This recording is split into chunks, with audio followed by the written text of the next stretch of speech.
नमस्कार, आप देख रहे हैं मशाल न्यूज़ और मैं हूं अनिशा। इस वक्त हम मौजूद है गोलमुरी 3 प्लेट में, जहां पर C2 यानी central of Indian trade union का 7वां झारखंड राज्य सम्मेलन किया जा रहा है। और मैं आपको बता दूं कि अभी जो है देश में जो है 3 चीज़ें आम आदमी के सर का जो है बहुत बड़ा बोझ बनी हुई है, वो है महंगाई, बेरोज़गारी और ये एक निजीकरण। तो इस सिलसिले में आज हम बात करने वाले 2 खास मेहमान से, वो कौन है तो चलिए आगे वीडियो में देखते हैं।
मौजूद है C2 के राष्ट्रीय महासचिव जिनका नाम है तपन सेन। तो चलिए आज हम इनसे बातचीत करते हैं। सर, आपका बहुत बहुत स्वागत है मशाल न्यूज़ में। सर, मैं ये कहना चाहूँगी कि जैसे कि आप देख ही रहे हैं, वर्तमान सरकार के चलते आम आदमी को काफ़ी कुछ झेलना पड़ रहा है। अभी जो 4 लेबर कोड आए हैं और निजीकरण, इन दोनों को रोकने के लिए आपकी क्या योजनाएँ हैं? देखिए, योजना तो तब से शुरू हो गया जब लेबर कोड का बारे सोचा गया और लगातार ट्रेड यूनियन आंदोलन से CI2 का तरफ से और साथ साथ बाकी सारे सेंट्रल ट्रेड यूनियन को साथ लेकर लगातार हम लोग को इसका विरोध करते आया। पिछले 4 साल में 4 के ऊपर जनरल स्ट्राइक हुआ, आम हड़ताल हुआ और सेक्टर लेवल में, इन उद्योग लेवल में भी काफ़ी संघर्ष हुआ। तो इसी प्रक्रिया में लेबर कोड तो पारित किया, तो कोई कानून पारित करने का जो तरीका उसी में नहीं किया ना, सारे MPO को सस्पेंड कर दिया और खाली सभा में वो लेबर कोड पारित किया। ये इटसेल्फ एक काइंड ऑफ जालसाजी है जो लेबर कोड जैसे पारित किया। उसके बाद भी उसको खिलाफ संघर्ष होते गया और लेबर कोड के अनुसार बहुत सारे उद्योगों में जब वो काम का घंटा बढ़ाने का कोशिश किया, ऐसा हिंदुस्तान के बहुत सारे उद्योग हैं, खास करके प्राइवेट सेक्टर, बड़े मल्टीनेशनल कंपनी, ये लोग लड़ते हुए, हड़ताल के धमकी देते हुए और कहाँ हड़ताल करते हुए वो लागू करने नहीं दिया। तो कानून का जगह में रहा, लेकिन वो लागू करने नहीं दिया। एक बात है। 2 नंबर है, अभी तक सरकार सितंबर 2020 में पारित हुआ और 3 कोड और 1 कोड उसको पहले पारित हुआ 19 में, कोड ऑन वेजेस। लेकिन अभी तक ये कोड का ऊपर सरकार जो रूल्स बनता है उसको भी वो बना चुका है। वो अभी भी ड्राफ्ट का स्टेज में है। अभी तक सरकार ना लेबर कोड नोटिफाई कर पाया, ना रूल्स को नोटिफाई कर पाया। ये हाल का स्थिति है। तो एक कहावत है, बड़ा फैशन भी हो गया है, बहुत सारे लोग बोल रहे हैं अरे तो खेती का कानून वापस आ गया। लेबर मूवमेंट का जो कॉन्टेक्स्ट और जो ढांचा, किसानों का मूवमेंट ढांचा अलग अलग है। तो इधर हमको लेबर कोड का बारे में अभी तक देश के मजदूर आंदोलन जो वातावरण बनाया है इसको खिलाफ, अभी तक सरकार ने नोटिफाई नहीं कर पाया। 2 साल कंप्लीट हो चुका है, तीसरा साल होने जा रहा है। एक और अगर ये लागू करेगा भी, कर ही सकता है जब कानून हो गया, अगर करेगा भी तब भी इसको विरोध होगा, प्रतिरोध होगा जमीनी स्तर पर। ये दोनों एक साथ चलते रहेगा। मजदूर आंदोलन के जो प्रतिरोध का जो कैरेक्टर है वो इसी ढंग का है। जैसा हम बोला, जो पैंडेमिक के समय कोयला मजदूरों ने 3 दिन का हड़ताल कर उठाया, कोई नेता कोई खदान में गया नहीं, जो जहां है ऐसे ऐलान किया, 100% हड़ताल हो गया। और वो कोयला का वो 100% हड़ताल के समय यूपी में, मध्य प्रदेश में उधर का सरकार ऑर्डिनेंस करके सारे श्रम कानून पर पाबंदी लगा दिया था, लेकिन उसको नकारते हुए पूरा हड़ताल हो गया, सरकार कुछ नहीं कर पाया। तो यही है मजदूर आंदोलन को, जैसा हम बताया, जो वो हर चरण में प्रतिरोध करते हुए इसको रोकेगा, वो कर नहीं पाएगा सरकार। ये मजदूर आंदोलन का अंदर ये भरोसा है और उसी दिशा में हमारे संघर्ष भी चलते रहता है। बहुत बहुत धन्यवाद सर। तो चलिए आगे अब बढ़ते हैं और आज के इस सम्मेलन को लेकर चर्चा करते हुए हम बात करेंगे आज के हमारे जो C2 के राष्ट्रीय उपाध्यक्ष हैं ज्ञान शंकर मजूमदार जी से। बहुत स्वागत है मशाल न्यूज़ में।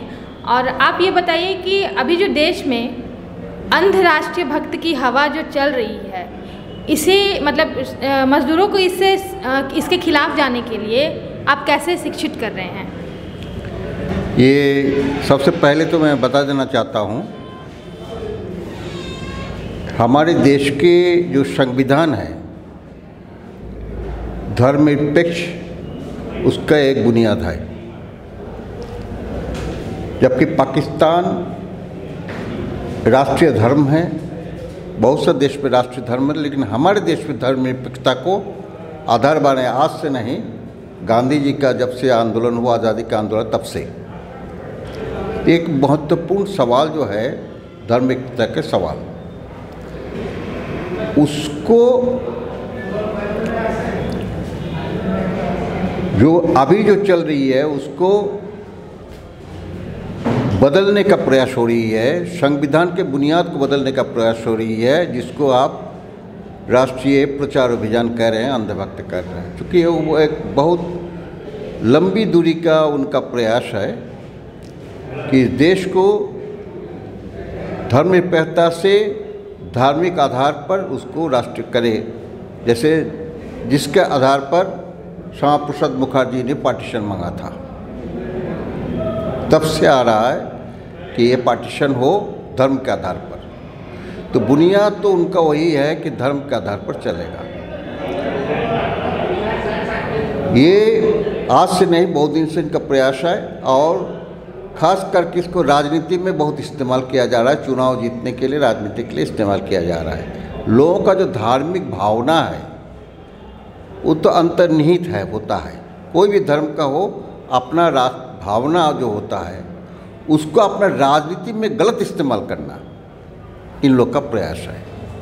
इसलिए धार्मिक भावना को इज्जत करना, उसको सम्मान करना और हिंदुत्व का राजनीतिकरण, हिंदू का राजनीतिकरण कहते हैं हिंदुत्व, उसका राजनीतिकरण फ़ायदा उठाना, ये उनका प्रयास हो रही है, जो कि हमारे संविधान में नहीं है।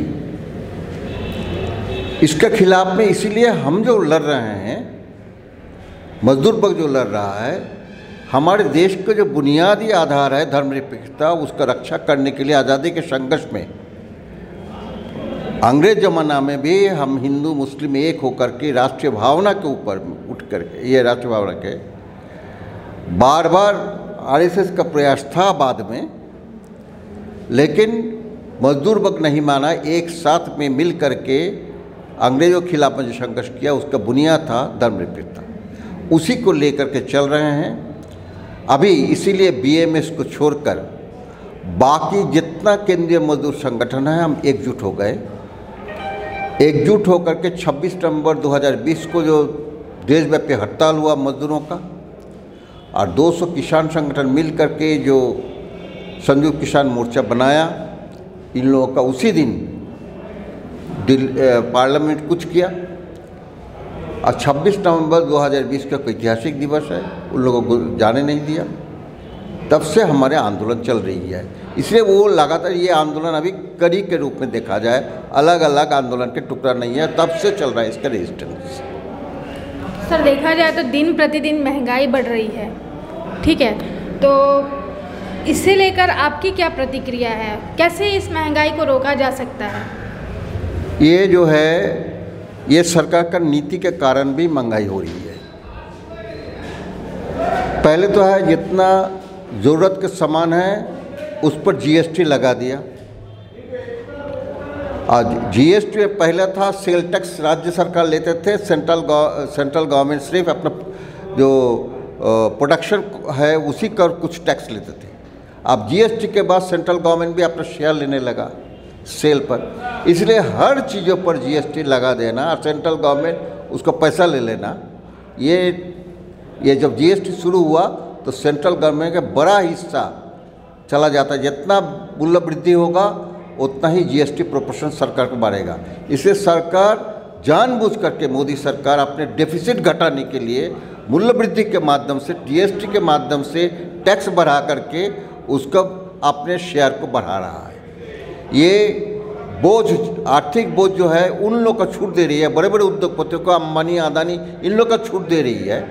इसीलिए जब हमारे देश के आर्थिक व्यवस्था कोविड के समय में गिरा, लेकिन अदानी को उस समय सबसे बढ़ा और दुनिया में सबसे तीसरा नंबर धनी के रूप में इस कोविड के पीरियड में उभरा, इसलिए कि सारे जो देश की संपत्तियाँ है उनको दिया जा रहा है इनडायरेक्टली टैक्स का छूट वगैरह, और सारे बोझ जो है जनता पर बढ़ा रही है। मूल्य वृद्धि का कारण है, जानबूझ करके सरकार के नीति के कारण मूल्य वृद्धि हो रही है। और माने इस जितना ज़रूरत के सामान है उसका मूल्य वृद्धि के कारण भी सारी मूल्य वृद्धि पर हो रही है। टैक्स उसका लिए एक महत्वपूर्ण विषय है।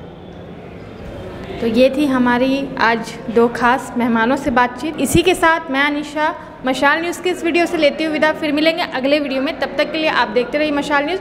मशाल न्यूज़ के सारे सोशल मीडिया प्लेटफॉर्म पे उसे फॉलो करें, और हाँ, हमसे जुड़ने के लिए और हमारे अपडेट्स जानने के लिए, न्यूज़ अपडेट्स जानने के लिए आप मशाल न्यूज़ की वेबसाइट पर जाकर जितने भी आर्टिकल न्यूज़ आते हैं उसे ज़रूर पढ़ें। धन्यवाद।